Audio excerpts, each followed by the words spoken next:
Hello foodies, welcome back to my YouTube channel Telugu food express. ఈరోజు మనం మసాలా పన్నీర్ కర్రీని సింపుల్గా, ఈజీగా, టేస్టీగా ఎలా రెడీ చేసుకోవాలో చూద్దాము. ఈ కర్రీ రైస్లోకి కానీ, రోటీలోకి కానీ, బిర్యానీలోకి కానీ, ఫ్రైడ్ రైస్లోకి కానీ పర్ఫెక్ట్ కాంబినేషన్ అని చెప్పొచ్చు. దీనికోసం మనకి 2 మీడియం సైజ్ టమాటాలు, అలాగే ఒక మీడియం సైజ్ ఉల్లిపాయ, హాఫ్ టేబుల్ స్పూన్ జీలకర్ర, కొద్దిగా కొత్తిమీర, లవంగాలు, దాల్చిన చెక్క, బిర్యానీ ఆకు, అలాగే ఒక కప్పు పెరుగు కావాలి.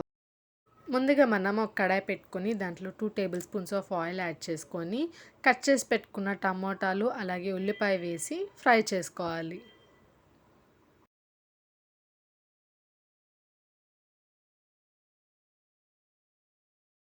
చూసారు కదండి, ఈ విధంగా మనకి టమోటాలు ఉల్లిపాయలు అనేవి మగ్గాలి. ఇప్పుడు దీన్ని ఫైన్ పేస్ట్ రెడీ చేసుకోవాలి. ఇప్పుడు ఒక కడాయి పెట్టుకొని దాంట్లో 4 table spoons of oil add చేసుకొని ముందుగా కట్ చేసి పెట్టుకున్న పన్నీర్ ముక్కల్ని కూడా వేసి ఫ్రై చేసుకోవాలి. పన్నీర్ ముక్కలతో పాటే ఒక టేబుల్ స్పూన్ పసుపు, ఒక టేబుల్ స్పూన్ కారం, అలాగే half table spoon garam masala, కొద్దిగా ఉప్పు కూడా యాడ్ చేసి పన్నీర్ ముక్కల్ని ఆయిల్లో ఫ్రై చేసుకోవాలి. ఇలా పన్నీర్ ముక్కల్ని ఫ్రై చేసుకోవడం వల్ల పన్నీర్ ముక్కలకు కూడా సాఫ్ట్నెస్తో పాటు మసాలా ఫ్లేవర్ అనేది కూడా బాగా పట్టుకొని పన్నీర్ అనేది ఇంకా టేస్టీగా ఉంటుంది.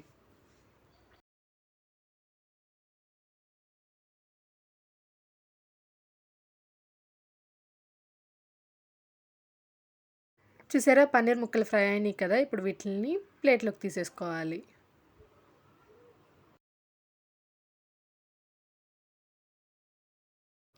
ఇప్పుడు అదే ఆయిల్లో ఒక కప్పు ఉల్లిపాయలు కూడా యాడ్ చేసి ఫ్రై చేసుకోవాలి.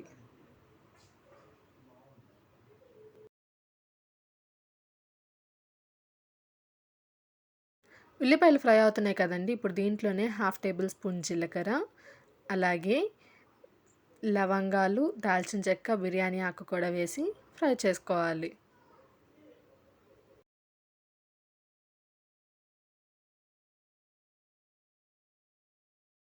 ఈ విధంగా ఉల్లిపాయలు బాగా ఫ్రై అవుతున్నాయి కదండి, ఇప్పుడు దీంట్లో మనం ముందుగా రెడీ చేసి పెట్టుకున్న ఆనియన్ టొమాటో పేస్ట్ని కూడా యాడ్ చేసి ఫ్రై చేసుకోవాలి.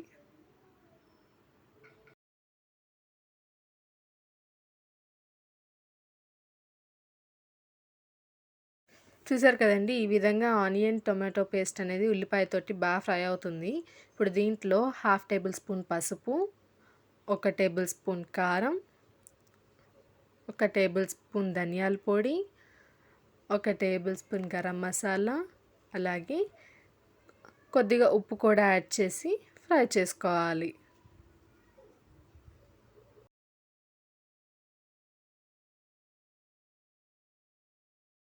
మసాలాలన్నీ బాగా మిక్స్ అయ్యేలా జాగ్రత్తగా కలుపుకుంటూ ఫ్రై చేసుకోవాలి.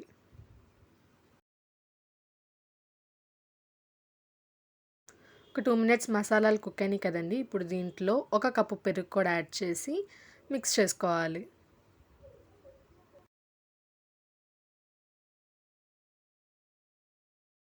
ఇప్పుడు దీన్ని మూత పెట్టి ఒక 2 మినిట్స్ లో ఫ్లేమ్లో కుక్ చేసుకోవాలి.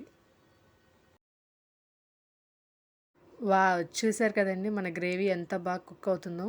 ఇప్పుడు నేను గ్రేవీ కన్సిస్టెన్సీ కోసం కొద్దిగా వాటర్ని కూడా యాడ్ చేసి మిక్స్ చేసుకుంటున్నాను. ఇప్పుడు ఈ మసాలా గ్రేవీని మూత పెట్టి బాయిల్ అవ్వనివ్వాలి.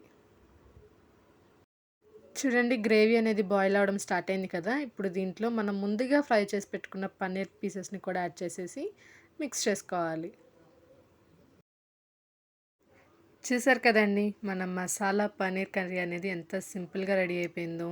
దీన్ని రైస్లో కానీ, రోటీలో కానీ పర్ఫెక్ట్ కాంబినేషన్ అని చెప్పొచ్చు. రోటీతోటి మసాలా పన్నీర్ కర్రీ తింటుంటే ఉంటుందండి, నోట్లో నీళ్ళు రావాల్సిందే అనమాట. అంత సూపర్గా ఉంటుంది ఈ మసాలా పన్నీర్ కర్రీ.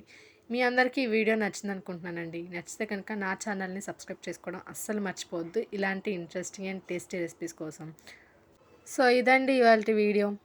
మళ్ళీ ఇంకొక ఇంట్రెస్టింగ్ టేస్టీ ఫుడ్ రెసిపీ తోటి మళ్ళీ మీ ముందుకు వస్తాను. అప్పటి వరకు stay tune to Telugu food express.